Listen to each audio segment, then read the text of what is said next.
international affairs commentator because he is following the latest world's news strikes, breaking news and important stories popping up on the top ranking. Shamsulam Pantho, sir. Well, thank you, Mr. Kanchan, for passing me the mantle on the program. I want to welcome, a very warm welcome to Mr. Ali Ahmed in the studio, and of course our SATV's geopolitical correspondent, Mr. Norman Floyd Barnes, situated in Washington, D.C. As I was hearing you beginning the topic regarding Cambodia and Thailand, I want to make sure that all of our viewers know what happened earlier on. They had a 5-day border conflict in July that killed dozens of people and displaced about 200,000 people on both sides of the frontier.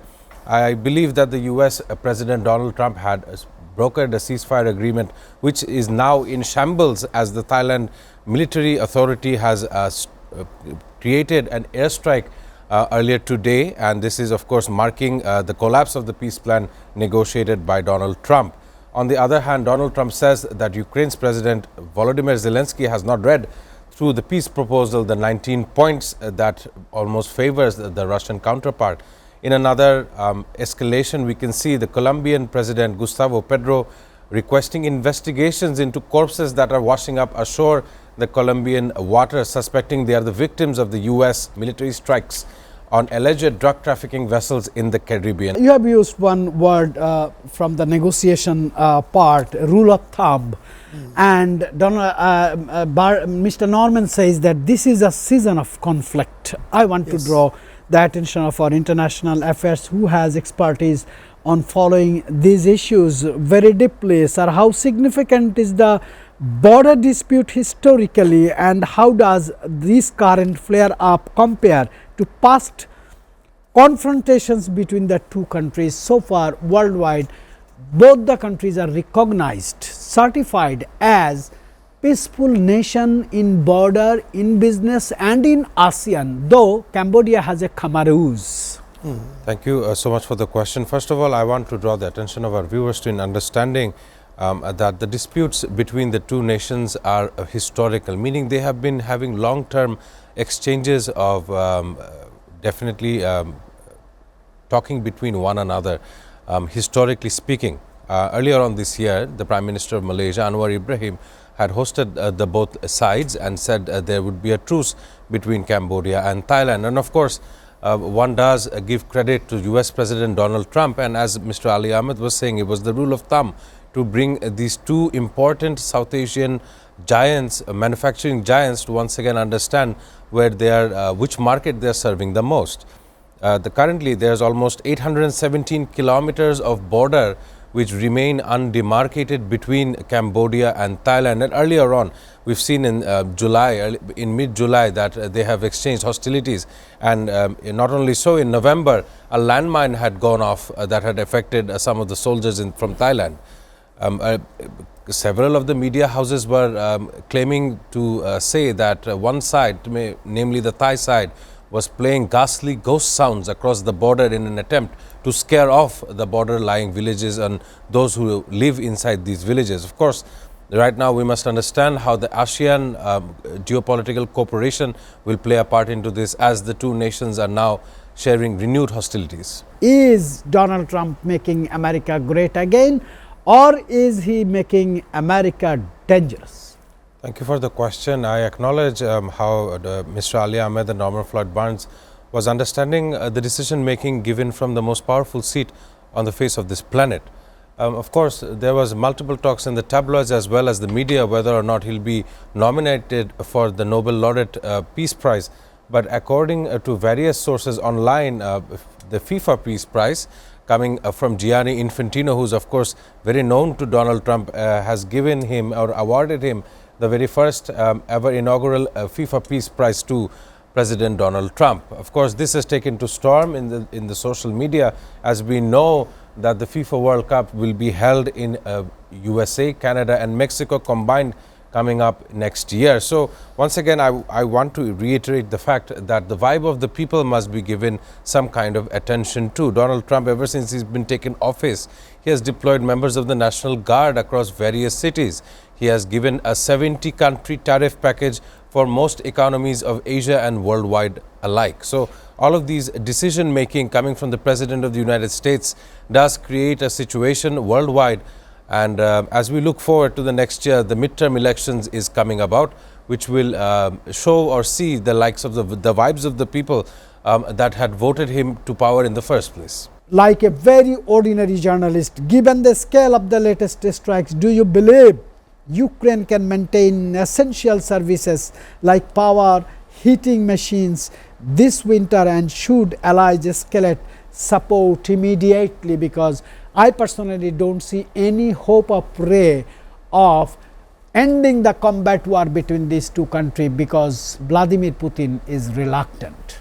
Thank you for the question regarding Ukraine and Russia. I want to mention that Vladimir Putin seems to be very clear in mentioning the fact that he will take the Donbas region of Ukraine by any means necessary. In this case, the application of force seems to be his frontline strategy.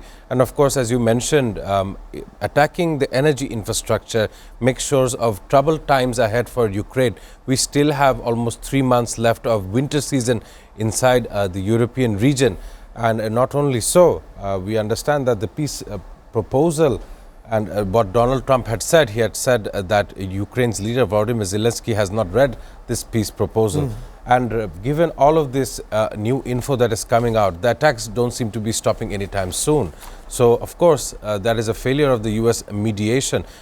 Because if you look at this, if Vladimir Putin takes the Donbas region by force, there's nothing that the United States can do about it.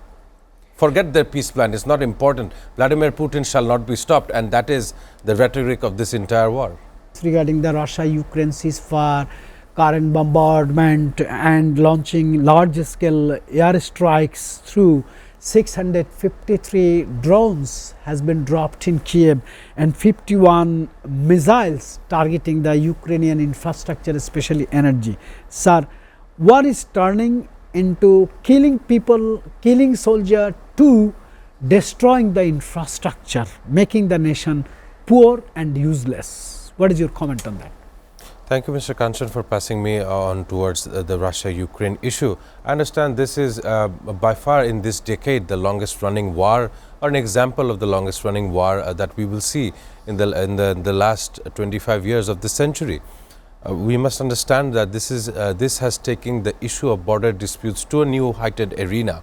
Today, because of this Ukraine and Russia war, we see tensions between North Korea and South Korea. We see tensions between Pakistan and India. All of these nations that I will mention do have historical border disputes, and one cannot ignore the fact. Severe tension now between Japan and China. Japan and China. Thank you so much for including this detail. I want to bring it in as on December 6th, we have seen that one of the aircrafts were pointing locked-on radars between China and Japan. So these are heightened tensions, and of course it had begun with Ukraine and Russia. From the eastern flank, that is where the demilitarized zone, or at least if they come to a negotiation while having a demilitarized zone, would be a matter of concern. As we know, the NATO spending has gone up to 5%. Some nations of the NATO do not see eye to eye in this regard, but I want to bring out the example of Finland. It has a long, vast border territory with Russia, and it is every now and then we see drone incursions into these European nations, which everyone thinks as a security concern.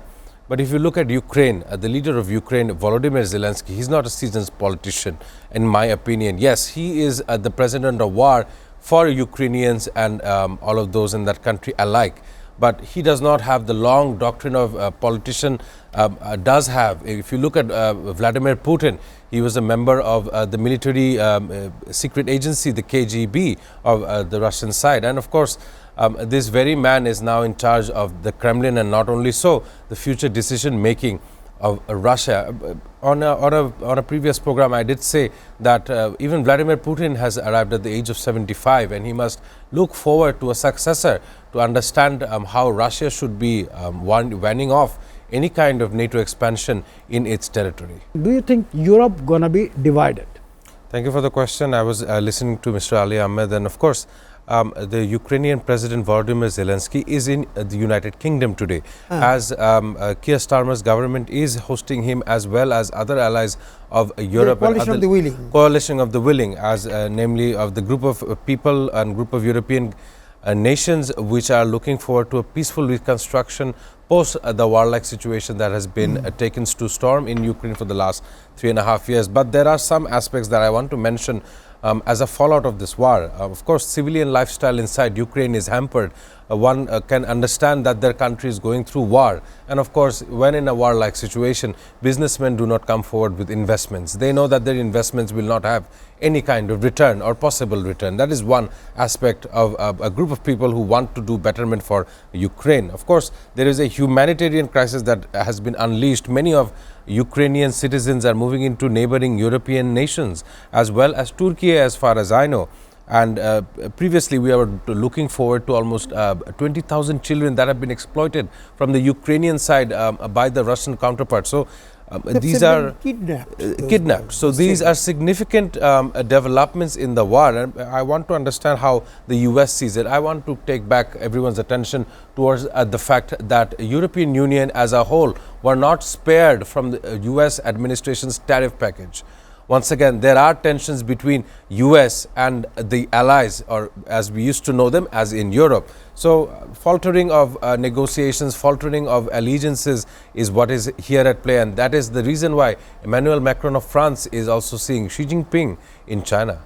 Do you think the comment by Ed Miliband, British politician, and his brother David Miliband, one day it was a desert, and by the cooperation of Netanyahu and Donald Trump, this is going to be desert again, sir? Very short answer. Thank you for the question. I want to keep this short and sweet. However, there is no chance for me to call it anywhere near. This is not a ceasefire. I don't see a joint statement by the IDF in where they say they have stopped attacking the Gazan people. Ever since October 10th, almost 373 Palestinians have been murdered while injuring 970. This is not a ceasefire, and I think the US is complicit in aiding Israel's genocide.